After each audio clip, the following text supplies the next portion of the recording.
Hello everyone, আজকে আমরা আলোচনা করব ওয়েস্ট বেঙ্গল পাবলিক সার্ভিস কমিশনের থ্রু যে আজকে ক্লার্কশিপ পরীক্ষাটা সমাপ্ত হয়েছে। অর্থাৎ আপনারা জানেন যে প্রত্যেকে আজকে 4টে শিফটে এই পরীক্ষাটা সমাপ্ত হয়েছে 16 এবং 17 তারিখ দিয়ে। যে কাট অফ কী হতে পারে, কেমন লেভেলের কোশ্চেন ছিল, দেখো কাট অফ নির্ভর করে কোশ্চেনের উপর, কোশ্চেনের স্ট্যান্ডার্ডের উপর, কোশ্চেন কতটা টাফ এবং কতটা সহজ হয়েছে এর উপর নির্ভর করে কিন্তু কাট অফ তৈরি হয়। ওভারভিউ আজকে আমরা আলোচনা করব 2000, এটা এই সাইডে লেখা আছে 2019-এর যে কাট অফটা ছিল তখন ভ্যাকেন্সি 7200 সামথিং ছিল, ঠিক আছে, যেটা কাট অফ ছিল ইউআর এর জন্য 65, ওবিসি এর জন্য 43, ওবিসি বি এর জন্য 56.33, তারপর তোমার এসসির জন্য 48, এসটির জন্য 29, যাই হোক। তো এটা হচ্ছে 2029-এর। এবার আমরা 2023 কাট অফ আমরা কী দেখতে পাবো।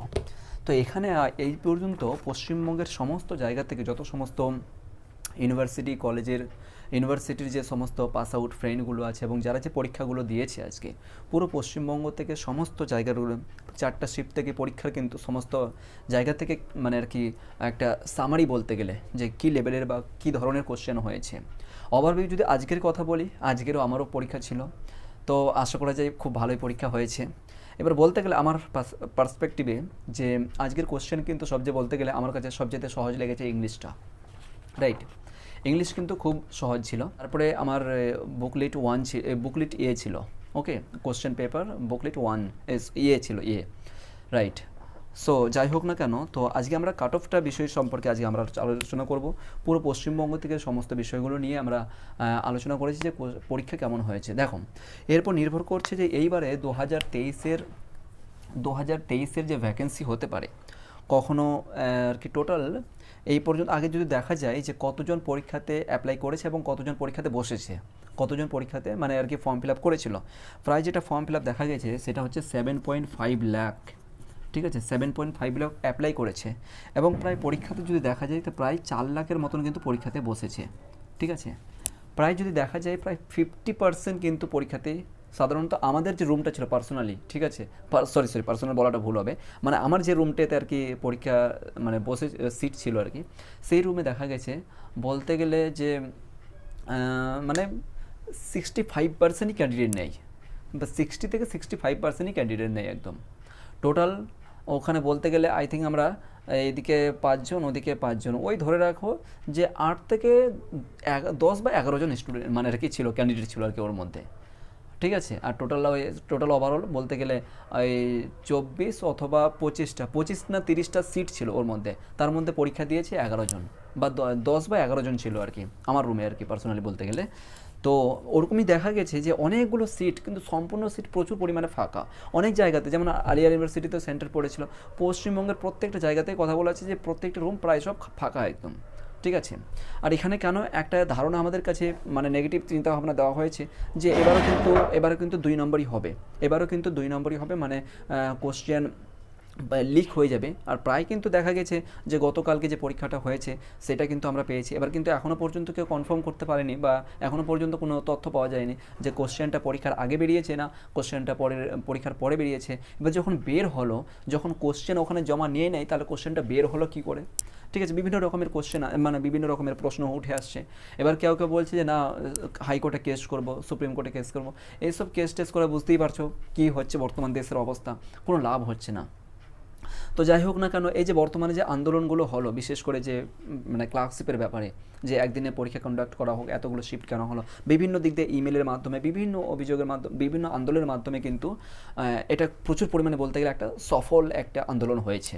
এইটার কারণে বলতে গেলে এইবার কিন্তু ক্লার্কশিপ আমরা যেটা দেখেছি ফুড অ্যাসার যেমন করে দুর্নীতি হয়েছে, আমরা সেটাই ভাবছিলাম যে কিন্তু এই ক্লার্কশিপে কিন্তু দুর্নীতি হওয়ার ঠিক তেমনটাই কিন্তু সম্ভাবনা রয়েছিল, কিন্তু যদি বলা যায় যে ফুড অ্যাসাইয়ের তুলনায় কিন্তু ক্লার্কশিপে কোনোই বলতে গেলে মানে নায়ের বরাবর কিন্তু দুর্নীতি, নায়ের বরাবর এই পর্যন্ত যতটা আমাদের বা আপনাদের মানে আর কি ভিউ বা এই পর্যন্ত জানি না ভেতরে কী কী হয়েছে না হয়েছে, ওভারঅল যদি দেখা যায়। আর ফুড অ্যাসাই যে পরীক্ষা হয়েছে একদম মানে মোবাইল দেখে সম্পূর্ণ মানে পাবলিক হয়ে গেছিলো আর কি সমস্ত বিষয়গুলো, এত পরিমাণে দুর্নীতি হয়েছিল। কিন্তু এবারে যদি বলা যায় ক্লার্কশিপে একটুখানি মানে আর কি মানে নিয়ন্ত্রণের মধ্যেই দেখা গেছে, একটু না প্রচুর পরিমাণে উঠছে আর কি বলতে গেলে প্রচুর পরিমাণে, ঠিক আছে, জাস্ট ওই গতকালে একটাই কোশ্চেন মানে আর কি পাবলিশ হয়েছে, বাকি সব ক্ষেত্রে এখনও পর্যন্ত কোনো কিছু পাওয়া যায়নি। তো যাই হোক না কেন, সো আমরা এবার দেখব যে এইবারে যে কাট অফটা কী হতে পারে। তো বলতে গেলে যে কোশ্চেনে কিন্তু মডার্নিটি প্রায় কিন্তু কোশ্চেন একটু স্ট্যান্ডার্ড লেভেলেরই ছিল বলতে গেলে, ঠিক আছে, স্ট্যান্ডার্ড লেভেলেরই ছিল, কিন্তু জিকেগুলো প্রায় বলতে গেলে একটুখানি মানে অ্যাভারেজ টাইপের মতো না, ভ্যারি গুড বলবো না, গুডও বলবো না, বা খুব খুব একদম টাফ বলবো না, ঠিক আছে, একটু অ্যাভারেজ, অ্যাভারেজের মতো আমার নজরে লেগেছে, ঠিক আছে, জিকের ক্ষেত্রে। আর কিন্তু ম্যাথের ক্ষেত্রে যদি দেখা যায়, ম্যাথের কোশ্চেনটা একটুখানি ক্যালকুলেটিভ ছিল, একটুখানি মানে জটিলতার দিক দিয়ে ঘুরিয়ে পেয়েছি একটুখানি ছিল, ঠিক আছে, এই জন্য ওখানে আর কি টাইমটা বেশি মানে খেয়ে নেই। যাই হোক না কেন, তো কার পরীক্ষা কেমন হয়েছে কমেন্ট করবেন, ঠিক আছে। সো তাহলে আজকে আমরা দেখব যে এইবারে 2023-এ যে ভ্যাকেন্সি যেটা দেখা যাচ্ছে যে 7,000 প্লাস, ঠিক আছে, 7K প্লাস। কখনো কখনো বলা যাচ্ছে যে পিএসসি বলছে যে 7,000 থেকে 8,000 এরকম বলছে আর কি, ঠিক আছে, আর 8,000K প্লাস কখনো কখনো। এবার ভ্যাকেন্সি কেমনটা আছে আমরা দেখলাম আর কি এটা, ঠিক আছে। তাহলে 7 থেকে 8,000 ওভারঅল একটা ভ্যাকেন্সি। তাহলে অবভিয়াসলি যখন 7,000 যদি ভ্যাকেন্সি হয়, তার মানে এখানে এনাদেরকে 60,000 ক্যান্ডিডেটকে মানে কোয়ালিফাই করাতে হবে, 60,000 ক্যান্ডিডেটকে, কারণ এখানে এই অ্যাপ্লাই কিন্তু সে ভ্যাকেন্সি এই মতন ছিল, আর প্রায় 60 থেকে 65 এরকমই আর কি সামথিং মানে কোয়ালিফাই মানে প্রিলি কোয়ালিফাই করিয়েছিল আর কি, মানে বেসিক্যালি প্রিলির কথা বলছি, এটা প্রিলি কোয়ালিফাই করাতে হবে, কিন্তু ওই হিসাবে কিন্তু কাট অফটা বের হবে। এবার চলে আসছে যদি আর কি 8,000 দেয়, তাহলে সেক্ষেত্রে কিন্তু প্রায় 80,000, ঠিক আছে, 80K কিন্তু প্লাস কে কোয়ালিফাই করাতে হবে, ঠিক সেরূপভাবেই কিন্তু এই দিক থেকে কিন্তু ঠিক সেরূপভাবেই কিন্তু মানে আর কি যেমন মানে আর কি ভ্যাকেন্সি থাকবে, ঠিক তার উপর নির্ভর করে কিন্তু কোয়ালিফাইটা হবে, মানে কোয়ালিফাই কাছাকাছি, যেহেতু গত বছরের একটা স্টেটমেন্ট অনুযায়ী আর কি যদি বলা যায় আর কি সেরূপভাবে বলছি, ওকে। তো যাই হোক না কেন, এটা পরের কথা।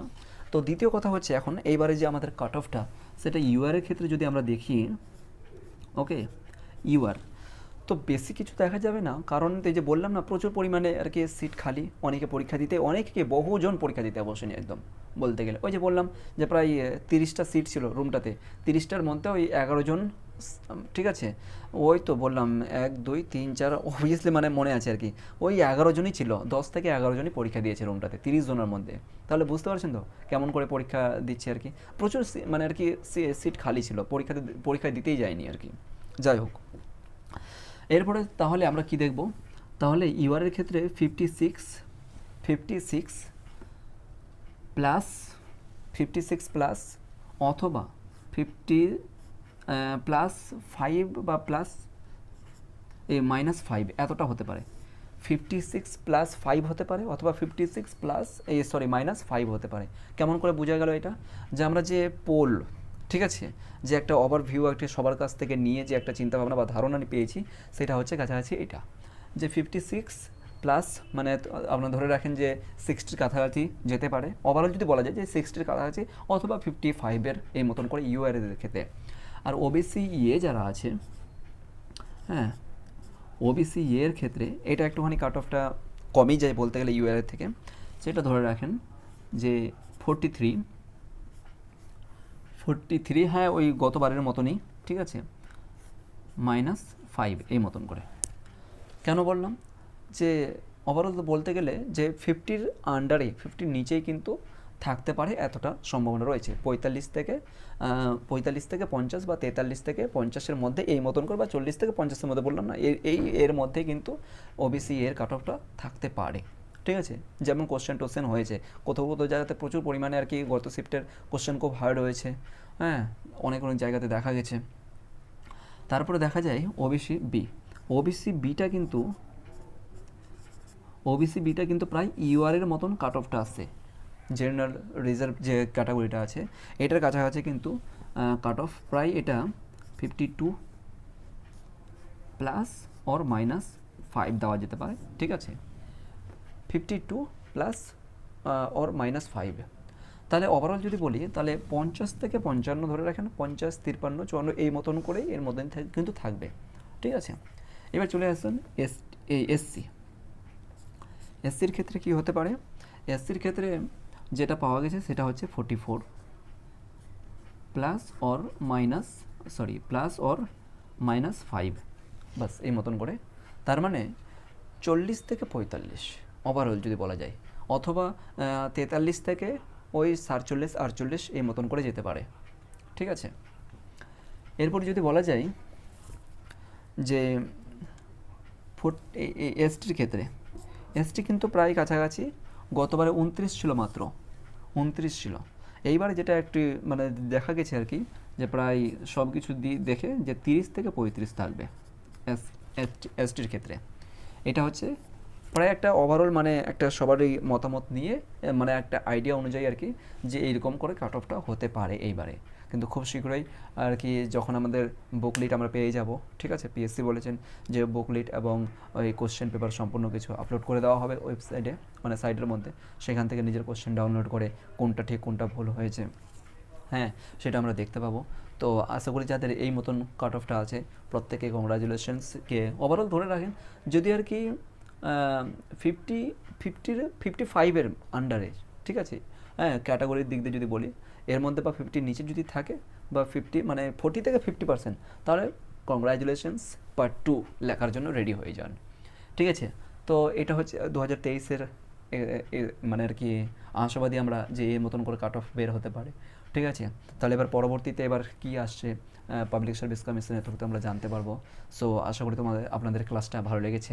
আর আরেকটা কথা বলছি যে আমাদের এই চ্যানেলে, অর্থাৎ আশার প্রদীপ কোচিং সেন্টার, আমরা এই চ্যানেলে এখানে ডাব্লিউবিপি, কেপি, আদারওয়াইজ হ্যাঁ অন্যান্য যে সমস্ত পরীক্ষাগুলো হয়, এনটিপিসি, আরপিএফ, সমস্ত যাবতীয় পরীক্ষার কিন্তু প্রিপারেশন আমরা এই চ্যানেলে দিয়ে থাকি। তো অবশ্যই কিন্তু চ্যানেলটিকে সাবস্ক্রাইব করে নেন পরবর্তী আপডেট পাওয়ার জন্য। Thank you so much.